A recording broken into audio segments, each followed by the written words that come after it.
அதாவது ஆர்எஸ்எஸ்ஸை சார்ந்தவர்களை இந்த பணிக்குள் கொண்டு வர வேண்டும் என்பது பாஜகவினுடைய திட்டம். அரசு சார்ந்த பணிகள், அதுலேயும் குறிப்பாக யூபிஎஸ்சி சார்ந்த பணிகள், இவைகளில் எல்லாம் எப்படியாவது தகுதி இருக்கா இல்லையா அப்படின்னு நம்ம கேள்வி கேட்டோம்னா, அந்த தகுதி அவர் ஆர்எஸ்எஸ் சமீபத்தில் நீங்கள் ஆர்எஸ்எஸ் நிகழ்ச்சிகளில் அரசு ஊழியர்கள் பங்கேற்பதில் தவறில்லை என்பதையும் நீங்கள் அந்த கோணத்தில் தான் நீங்கள் பார்க்கணும். ஆர்எஸ்எஸ்ஸை பார்ட் ஆஃப் கவர்மெண்ட்டாக மாற்றணும்.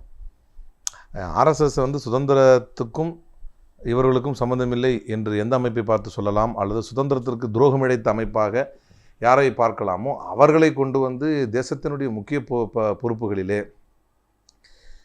முக்கியமான அரசு பொறுப்புகளிலே அவர்களை, உதாரணத்துக்கு நிர்மலா சீதாராமனுக்கோ ஜெய்சங்கருக்கோ என்ன தகுதி இருக்கிறது அமைச்சர்களாக இருப்பதற்கு என்று பார்த்தால் அவர்கள் எல்லாம் முழு நேர ஆர்எஸ்எஸ்காரர்கள். அதுதான் அவங்களுடைய மிகப்பெரிய தகுதி.